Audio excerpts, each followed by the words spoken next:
You're not lazy. You're just uninside by a life that doesn't feel like it belongs to you. That's a hard truth, I know. But sometimes the truth isn't a hammer. Sometimes it's a mirror.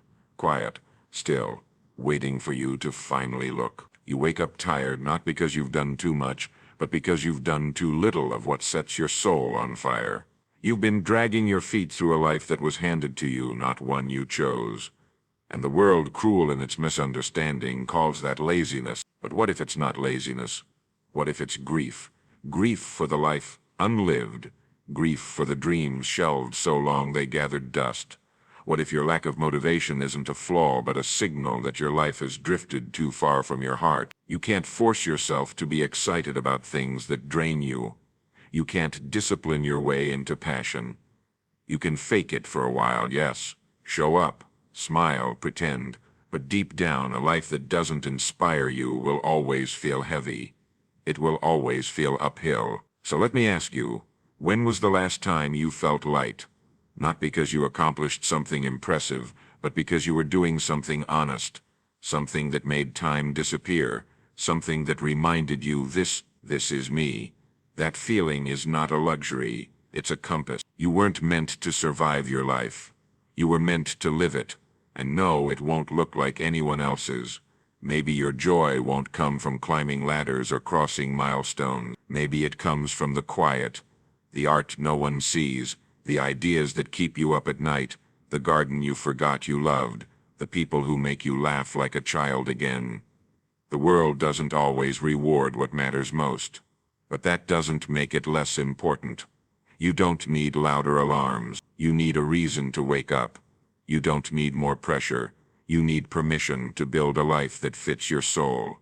So don't ask, why am I so lazy? Ask instead, what kind of life would make me come alive? Then move toward it, inch by inch, breath by breath, not for anyone else, just for you. Because you are not broken. You are not lazy. You are not behind. You're just not home yet. And maybe today is the day you start walking back. There's a certain ache that people often mislabel as laziness, an invisible weight that clings to the chest and slows every step. But what if what we call laziness is something else entirely? What if it's not a flaw in your character but a cry from your soul? Think about it. When have you felt most alive? Was it when you were pushing yourself to do what you were supposed to do? Or was it when you were swept up in something that mattered?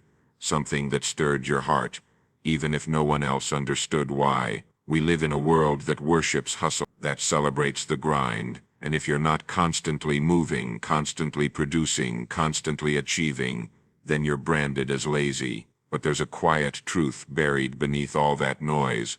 People aren't machines. We don't run on oil and steel. We run on meaning, purpose, connection. And when those are missing, no amount of external pressure can replace them.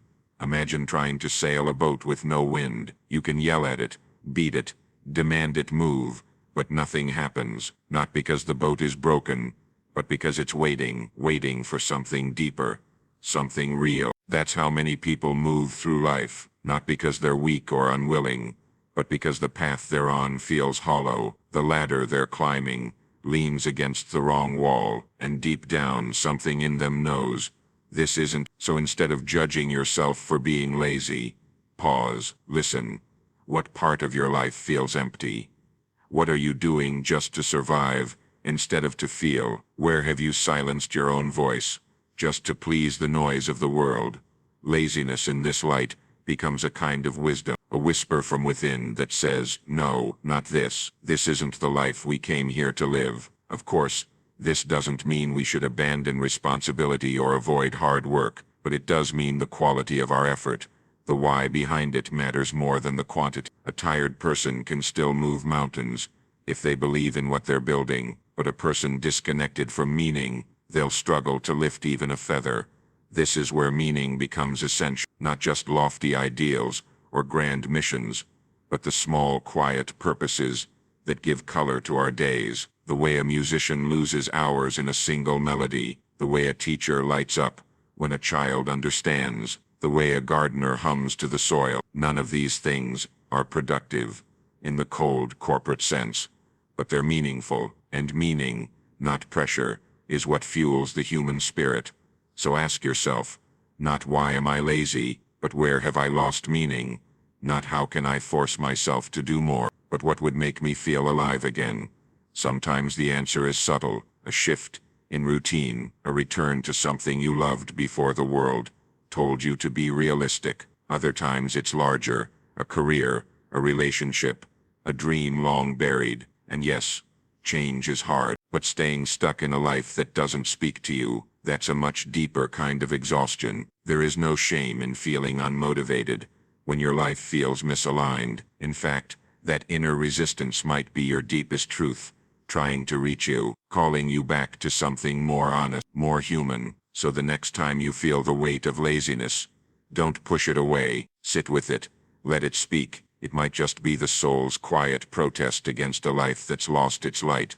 Because you're not lazy, you're listening, and that's the first step to coming home. There are mornings when getting out of bed feels like lifting a mountain, not because your body is broken, but because something deeper has gone quiet. And in that silence, we often whisper to ourselves, "What's wrong with me?"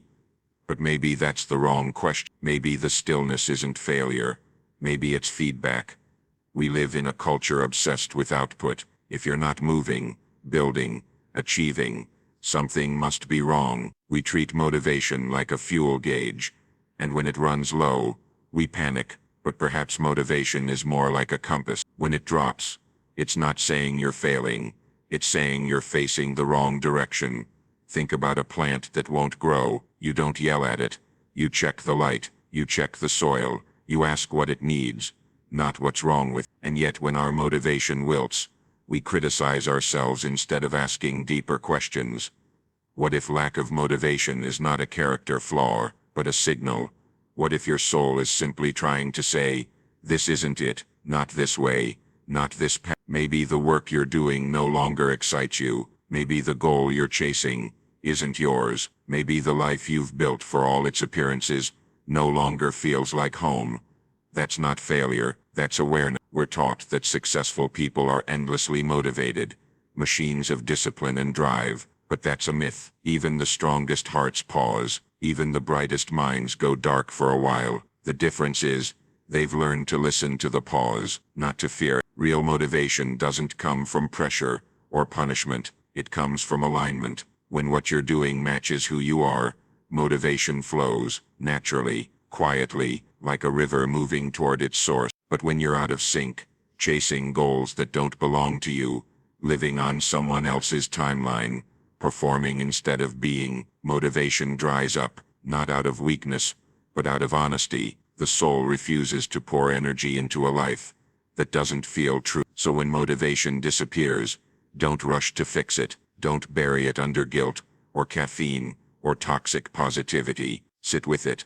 Ask it what it's trying to teach you. Is your body tired, or is your spirit? Is the task in front of you meaningful, or just familiar? Are you moving forward, or just running in circles? These questions are invitations. They are the soul's quiet way of redirecting you, not punishing you. Sometimes motivation vanishes because a chapter is closed. A job, a friendship, a dream, something that once lit you up no longer fits. And while the world tells you to push harder, deeper wisdom asks you to release. There's nothing noble about forcing yourself to stay in places you've outgrown. The absence of motivation might simply be your soul saying, let go, there's nothing here for you anymore. And yes, that can be scary, but so is staying stuck. Listen, this life isn't a test you're meant to pass. It's a landscape you're meant to explore. Sometimes that means moving forward with fire. Sometimes that means standing still and listening for what comes next. Your lack of motivation is not the enemy, it's the messenger. It's how your inner world communicates when the outer world no longer fits. It's how your truth whispers through the noise. It's how change begins, not with energy but with honesty. So don't be so quick to label yourself a failure. Don't mistake stillness for defeat. What you're feeling may be the most intelligent part of you, rising to the surface, not to stop you, but to guide you home. There's a story many of us silently carry. If I just had more willpower, I'd be better. I'd finally change. I'd finally be enough. We beat ourselves up over unfinished plans, broken habits, dreams that sit on shelves gathering dust. We think the solution is always more force, more grit, more hustle, more discipline. But maybe we've misunderstood the problem. What if the issue isn't willpower? What if the issue is direction? A train doesn't move because the conductor is strong. It moves because it's on the right track, because the destination is clear, and the engine runs with purpose. So ask yourself, are you on the track that leads to your heart, or are you trying to muscle your way down someone else's rails? We glorify willpower in our world, but even the strongest will cannot carry you where your soul doesn't want to go. You can force yourself to wake up early. You can force yourself into jobs, into roles, into routine. But if none of it aligns with who you truly are, all that effort becomes a kind of spiritual exhaustion, dressed in productivity's clothing. Have you ever tried to push a heavy object uphill? It takes everything. And the moment you stop pushing, it slides back. That's what life feels like when you're living out of alignment. You're constantly pushing and constantly slipping. But there's another way. Alignment is when your thoughts, your actions, and your values are facing the same direction. It's when your outer life mirrors your inner truth. It's not always easy, but it's lighter, like moving with the current instead of against it. Think of the times in your life when you felt in flow, where work didn't feel like work, where effort felt meaningful, where time disappeared, and presence took over. That's alignment. That's the body and soul saying, yes, this is the path. And here's the quiet truth. When you're in alignment, you need very little willpower. You don't have to drag yourself through each day. The energy is already there. The motivation rises like breath. But when you're out of alignment, willpower becomes your lifeline. You're constantly negotiating with yourself, bribing, threatening, forcing. It's not that you're weak. It's that you're tired of pretending. So instead of asking, how can I force myself to do this? Try asking, why doesn't this feel natural to me? Instead of pushing harder, ask, is this really mine to do? Real change doesn't begin with discipline. It begins with honesty. The courage to say this doesn't feel like me anymore, and the softness to explore what does. Yes, some days will require grit. Even in alignment, there are storms. But when the direction is right, even the hard days make sense. They become part of a larger story.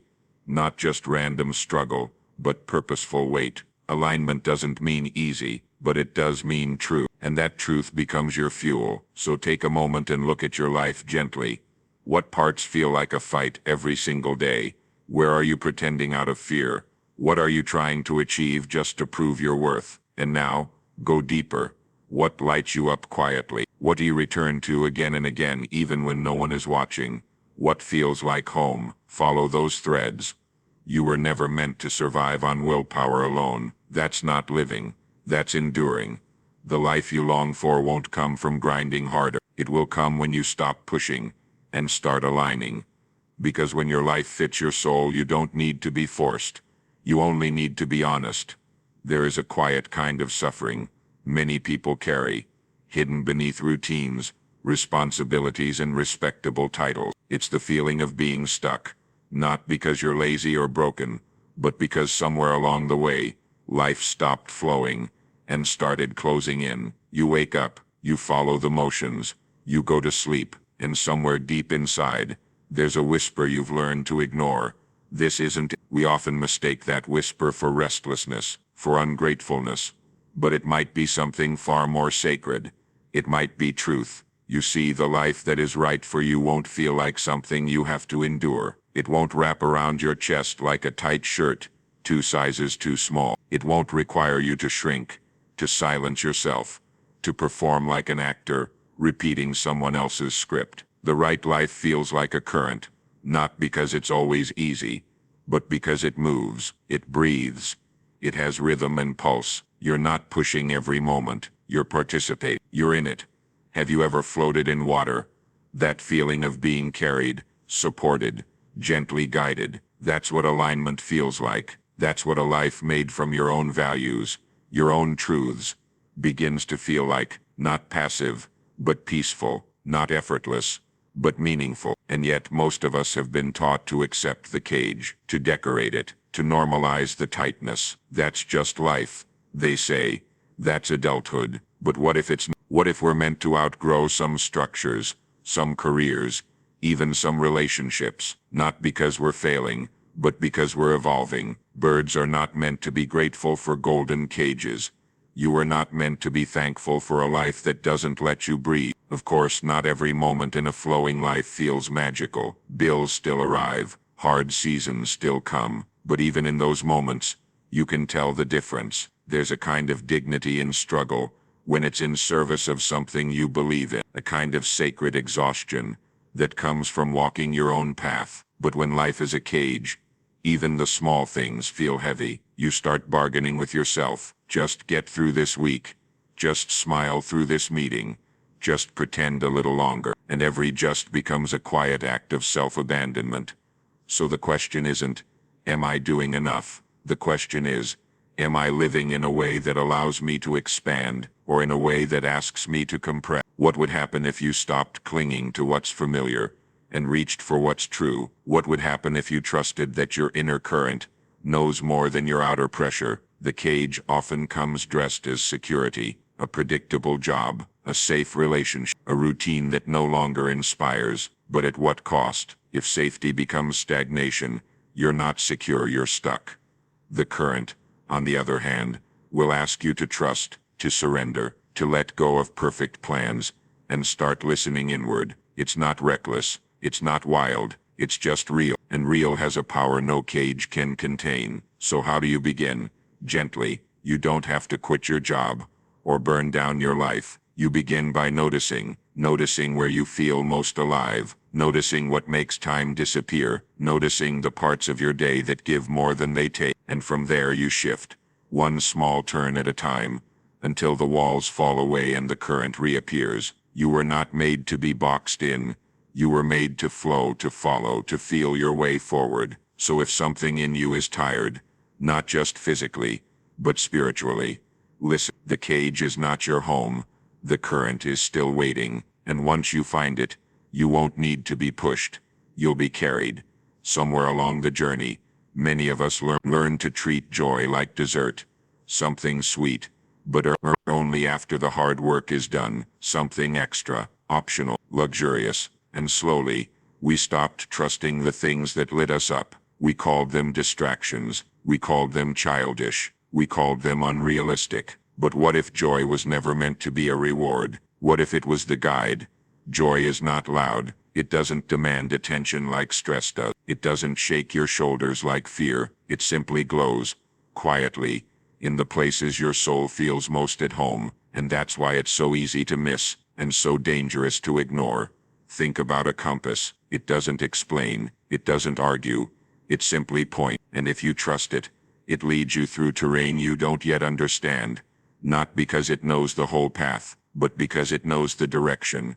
That's what joy does. It's not about pleasure or distraction, or a constant state of happiness. It's deeper than that. It's the feeling you get when you're doing something that matches your nature. That quiet yes you feel in your chest when you're creating, connecting, building, exploring, whatever your unique rhythm of life calls for. And yet how often do we silence that yes? We choose should over joy. We choose duty over desire. We convince ourselves that joy is dangerous, that it will make us selfish, irresponsible, naive. But is it? Or is a joyless life the real danger? People don't burn out because they're too lazy. They burn out because they've been running on empty, doing things they don't love, in ways that don't fit, for reasons they don't believe in. They disconnect from the very fuel that could keep them alive. Not just functioning but feeling. Joy doesn't mean chasing fleeting highs. It means honoring the things that make you feel most like yourself. The music that stirs something ancient in you. The conversation that opens you up. The work that doesn't drain you, but fills you. These aren't luxuries, they're messages. We all have different compass. For some, joy lives in solitude. For others, in service. For some, it's making art. For others it's solving problems or nurturing life. But whatever shape it takes, your joy is not random. It's revealing your design. Have you ever seen a child lost in play? They don't need instruction. They just follow their curiosity. That's not immaturity. That's honesty. before the world told them to earn rest, to earn love, to earn their own voice. The world will tell you that success comes first, and joy can follow. But what if that's backward? What if joy isn't the result of the right life, but the way to find it? Let me ask you, when do you feel most alive? What do you do that makes you forget to check the time? What do you return to again and again, even when no one's watching? Those answers aren't indulgent, they're sacred. The truth is, joy clarifies. When something feels deeply right, it doesn't need to be justified. It reveals what matters, what aligns, what awakens. It leads you closer to the life you were built to live, not the one you were told to live. So stop treating your joy like a guilty pleasure. It's not icing, it's the map. It's not a break from the real work.